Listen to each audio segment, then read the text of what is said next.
Lorena Jensen, que es legisladora, que representa al bloque de Juntos Somos Río Negro. Lorena, Mario Favo le saluda. Buen día.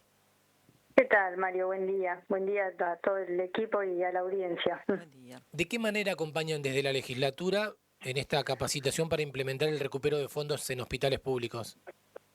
Bueno, la legislatura lo que ha sancionado es una ley que es la herramienta que le otorga el Poder Ejecutivo para que lo que es salud pública pueda recuperar de las obras sociales, de las prepagas o de las ART, las prestaciones que el Servicio de Salud Pública le brinda a las personas cuando el principal obligado eran esas obras sociales. Supongamos, Mario, un accidente de tránsito, ¿no? Entonces, primero que se realiza el traslado es la ambulancia que traslada a esas personas al hospital. El hospital otorga la cobertura, las operaciones, las internaciones, las salas de terapia, todo lo que la persona necesita para salvar su vida. Una vez que ese circuito, termina, si la persona iba camino al trabajo y entonces hay una RT obligada, o si esa persona tiene una obra social o tiene una prepaga, lo que va a hacer Salud Pública con esta ley es tener la herramienta para cobrarle a esas obligadas, a esa obra social o a esa prepaga, el monto de las prestaciones que le otorgó a ese paciente. Es una manera de recuperar los fondos que destina a un servicio que en verdad la cobertura o la atención o el obligado sería, en este caso, la obra social, la RT o una prepaga.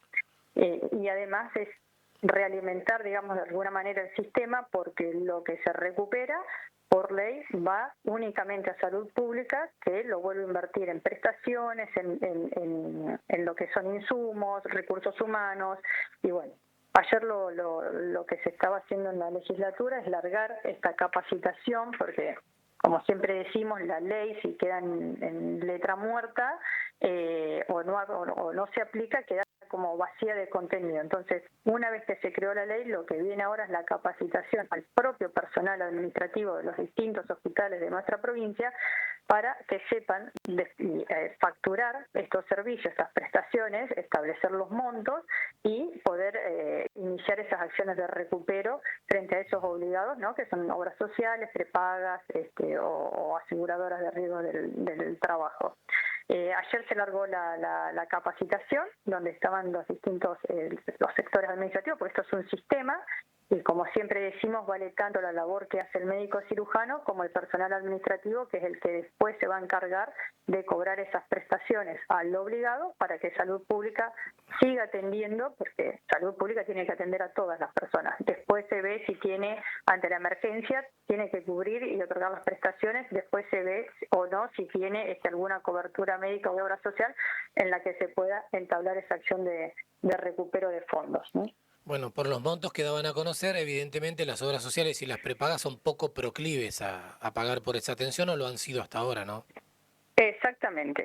Entonces, como se genera una deuda importante y que hoy, como usted bien dice, en salud pública todo se precisa, entonces se ha tomado esta decisión de salir a buscar ese recupero de deuda, que quizás no es voluntaria, porque, como dice usted, no es que lleguen y paguen, entonces, pero a través de esta ley se les da las herramientas para que una vez que se certifica la deuda es un título ejecutivo, como si fuera un cheque o un pagaré. Entonces, el sistema de cobro es mucho más fluido, mucho más ágil, y Salud Pública empieza a recuperar esos fondos que ha destinado. ¿En prepagas u obras sociales se han expresado Sí, en torno a este asegurado. tema? ¿Han dicho algo?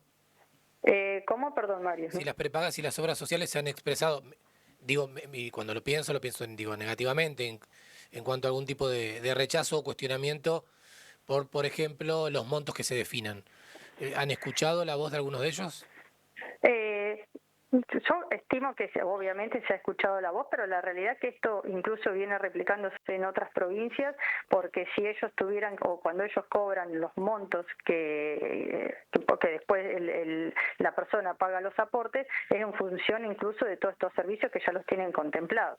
O sea, siempre lo que hace a materia de seguro es reticencia a la hora del pago, pero la realidad es que cuando ellos cobran las primas o establecen los aportes, los hacen en función de todo este tipo de servicios. Entonces, es una queja que pueden llegar a ser, pero en definitiva es bastante vacía. Entonces, independientemente de la opinión que tengan, la realidad es que el sistema público tiene que avanzar, establece un monto, que esos montos no son digamos, caprichosos, sino que son los montos estándar que se cobran por esos servicios, y es eso lo que sale después a replicarle al sector que está obligado. Entonces, en su momento esto era más fluido, después el Gobierno Nacional por un decreto dio de baja todo el sistema de cobro y entonces los hospitales tenían que salir a celebrar convenio con cada una de las obras sociales. Como eso es muy burocrático, muy tedioso, porque además el hospital público en su día a día está en otro tema, que es el tema de brindar el servicio de salud, lo que se hace es una ley para agilizar eso y no necesite celebrar convenio, porque ahí sí dependemos de la voluntad de la obra social obligada, sino que directamente tenga las herramientas para, llegado el caso, cobrar voluntariamente. Si no se paga, se celebra se certifica, digamos, esa deuda, que es un acto administrativo, y con esa certificación se crea un título ejecutivo que va a la justicia y en todo caso se lo judicializa a través de una acción ejecutiva. Pero no se puede estar a instancia o a la voluntad de las obras sociales, porque es como todo aquel que tiene que pagar, paga cuando prácticamente no tiene otra salida. Entonces, se otorga esta herramienta para agilizar todo el sistema de trámites. Si no, queda como una deuda voluntaria, y eso es lo que casualmente no se quiere, y se ha tomado la decisión en el otro sentido. Lorena, buen día. Marcela la saluda. No sé si conoce Marcela, cómo es. buen día. Buen día. ¿Cómo se fijan los montos? Los montos se fijan, ellos tienen ciertas tabulaciones, nomencladores, perdón, y bueno, a través de esos nomencladores, que ya son importes que se promedian a nivel país, a través de esos promedios, de esos nomencladores, es que se establece, por ejemplo, lo que es un día de internación, lo que es determinada cirugía, y entonces se van certificando. Obviamente, hay una instancia de cuando uno le avisa la deuda a la otra persona, quizás de cuestionamiento, pero generalmente, ya le digo, es un promedio, ni siquiera son los montos más elevados, y entonces en ese sentido no hay oposición, ¿no? Lo que se le da son días para el pago. Si eso no ocurriría, bueno, recién ahí se judicializa o se hace la acción ejecutiva. No, además, en definitiva, son empresas que están cobrando Claro. y cuyos clientes son atendidos, y si no, serían atendidos seguramente en sanatorios o clínicas privadas en las que se les cobraría incluso más. Exactamente, exacto, se les cobraría incluso más, por eso sé que el hospital promedia, entonces ayer la capacitación era para que todos manejen esos nomencladores, esas tabulaciones, y que digamos, tanto Cipolletti como Viedma, Fernández Oro o el hospital que sea en salud pública sepa cuánto cuesta ese servicio, esa prestación, y lo que es la parte administrativa de los hospitales empezar a generar esas certificaciones de deuda para cobrar. Hasta el momento, cuando eso no ocurría, obviamente después las deudas prescriben y bueno, ya no se puede salir a cobrar. Entonces lo que se quiere evitar es eso, y que salud pública pueda recuperar esos fondos, por eso se llama un fondo de obras sociales, que lo pueda seguir pues aplicando al mantenimiento incluso de lo que es maquinarias, prestaciones y recursos humanos, ¿no? Bien, ¿mañana sesionan? Sí, mañana sesionamos, hay proyectos que por ahí han salido, digamos, a la prensa, que son los de reiterancia, banco genético, y otro importante es el ecosistema digital, que tiene que ver con la modernización del Estado y esto de dejar que el ciudadano deje de peregrinar en las oficinas y sea realmente los sistemas informáticos de los distintos organismos los que se empiecen a comunicar, porque la información la tienen, y dejársela de pedir al ciudadano. Esto va a marcar un antes y un después, Mario, cuando empiece a funcionar, porque actualmente el ciudadano está acostumbrado, empezó a operar desde su celular distintos tipos de trámites, como pueden ser desde transferencia bancaria a distintas situaciones, y ve que el Estado provincial en ese sentido está, en materia de modernización, está como muy atrasado. Entonces, con este ecosistema se necesita esta ley, que es el marco legal que se le va a dar para que la provincia pueda salir a ya poner estos software, estos sistemas, bastante técnico el tema, pero para que el ciudadano en sí lo entienda, es que sea el ciudadano el que deje de hacer colas, el que vaya a un lugar y le digan se cayó el sistema, o sea, que realmente empiece a interactuar con el Estado de distinta manera, que sea el Estado el proactivo, el que si uno tiene que presentar un libre de deuda ya lo tenga en el sistema y no que el ciudadano lo tenga que aportar, porque el Estado bien sabe si la persona tiene o no libre de deuda, por ejemplo. Lo mismo los certificados de escolaridad, que a veces el empleado tiene que pedirse días para hacer esos trámites. Bueno, ahora que el mismo sistema diga si una persona con un DNI, si ese es su hijo, porque ya se lo avisa el registro civil a través de la partida de nacimiento, si está escolarizado, eso lo avisa el sistema de educación, y bueno, y entonces eso se le avisa al IPRO, a los distintos sistemas que están requiriendo ese dato. Es todo como un cambio de paradigma. Ya lo viene haciendo Neuquén, que por ejemplo trámites de nación escritura pública que demoraba meses ya empezó a demorar semanas, y entonces después el ciudadano en distintos trámites empieza a ver el impacto de esto y se empieza a dar cuenta que bueno, que el Estado se ha ayornado a, por ejemplo, múltiples actividades que el ciudadano puede hacer a través de su celular, por ejemplo. Y eso es lo que se busca. Bien, Lorena, una sola pregunta nada más. Banco genético, en resumen, ¿en qué consiste? Y el banco genético es para empezar a tener huella digital de aquellos, digamos, personas delincuentes condenadas que contra delitos, delitos contra la integridad física.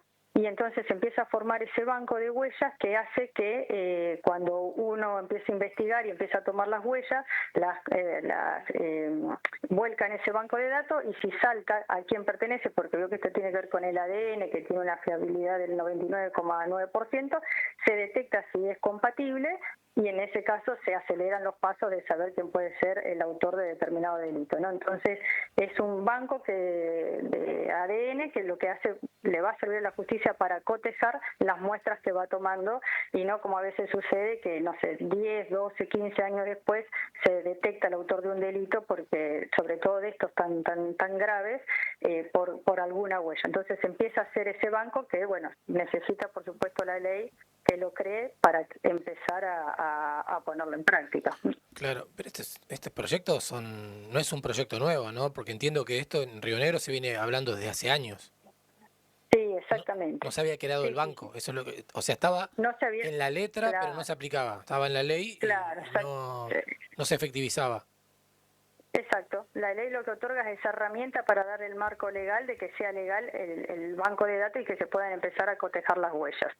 Lo mismo, por ejemplo, con el tema de reiterancia, que también sale mañana. A veces la justicia dice, bueno, pero yo lo tengo que largar porque no hay una ley que me habilita que la persona, mientras está esperando el proceso, tenga que estar detenida en los casos de la comisión de más de un delito. Bueno, entonces ahora sale esa herramienta legal que le va a permitir al Poder Judicial que la persona que ya tiene cometiendo delitos, por eso son reiterancia, espere este nuevo proceso directamente ya con una detenido, digamos, hasta esperar el resultado de su proceso.